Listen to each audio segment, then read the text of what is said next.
free speech. The concept is that all who seek to speak their mind can talk in peace and not get shot or fined or beat or worse. The First Amendment says that we got free speech, free religion and press, so the shit that you wish to get off your chest can get expressed and not get suppressed. But on the TikTok and on YouTube too, I've been known to get muted and to not get viewed and to not get seen, not because I've gone new, but because Google says what I says too crude. True, but it's open to question and some have opined. There might be times when we gotta draw a line with the misinformation that's spreading online. Speech may be free, but it can cause lies, right? It's quite complex. Pure free speech can sure cause a mess, and yet we want more free speech, not less. That's common sense, so we need context. So what comes next? Are we not free?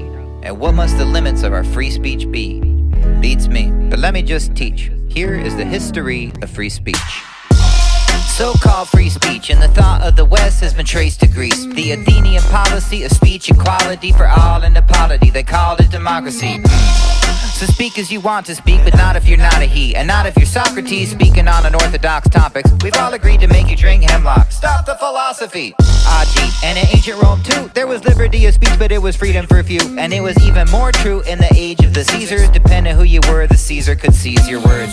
Yes sir, I guess this is justice. And then there was Jesus in the age of Augustus. He died for his truth, but he vibed with his group, and they made it go viral, the idea grew. They tried for a few centuries to suppress the little movement until soon with the rest of the West. They said the word is flesh. As history attests, sometimes the oppressor may become the oppressed and vice versa. So free speech waned. It took a back seat in the European brain. Behind the refrain that all there is to see is the gospel, so don't hear or say heresy. Shh.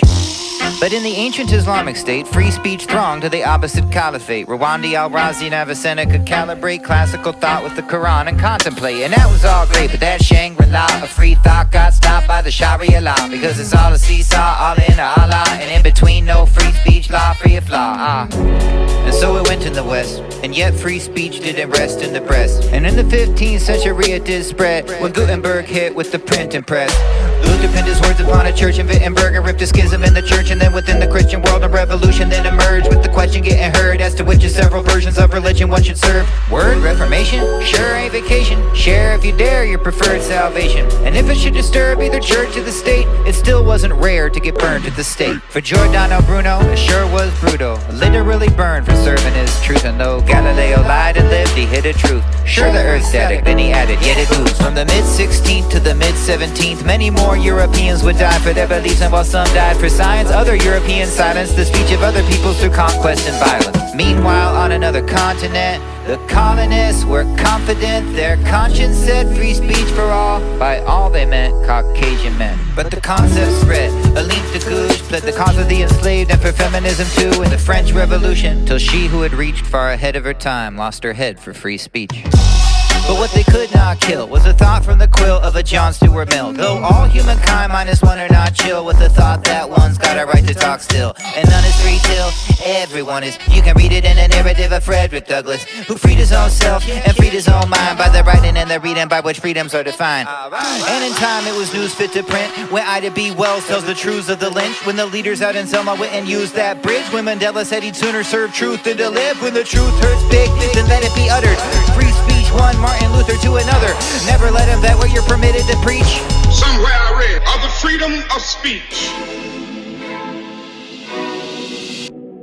A century ago, a demagogue scoffed at the Marxist press and the news that was false. Does that bring anyone to mind? Mike Hoff. The guy wrote a book by the name of Mein Kampf. Oh my God, the Weimar Republic. Why didn't they prohibit it from ever being published? Hot from off the presses, it was bestseller shit. But would Hitler not have hit if it hadn't been a hit? That hit's different. And then when they did try to censor them, as when the Nazis really got big, as a martyr for a cause, and a precedent was further than set for the censorship they met with him as pure. It's enough to make you furious. Censorship and murder, silence all objectors and imprison all deserters. Perverters of the workers must be purged from the state. That or the reverse, the commie perps are at your gate. And our language of alert has been subverted by the urgent overstatement. Every side is made against its other version. Insurrection, treason, and sedition by the arch and utter enemies of freedom. Either way we choose to march it in the too much information of this internet of ours. The office of the censor is the autocratic powers of the platforms, driven by their profit as they scour while we post our speeches and while away our hours. Things seem freer than when all were accosted. You can still get shot up for John Muhammad. You can still scroll a phone that was made in a spot that has a government that doesn't let you scroll where you want it. Is your own mind free? Can they tell you what to do? Cause there's no vaccine for the fact that ever new enemies of what's true speak louder than you. Why can't she speak with her nipples out too?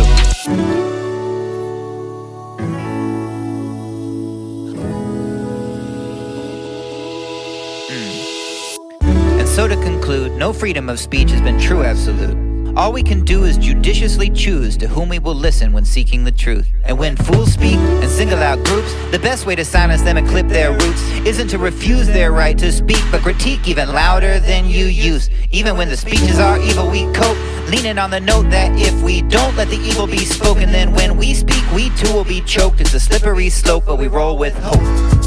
And this sound, whether it's suppressed or spreads around, whether it's viral or never gets found, whether any platform takes it down, is a speech dedicated to the peeps who were dedicated each to what must get said, for the many that have fled and as many get bleeped. This has been the history of free speech.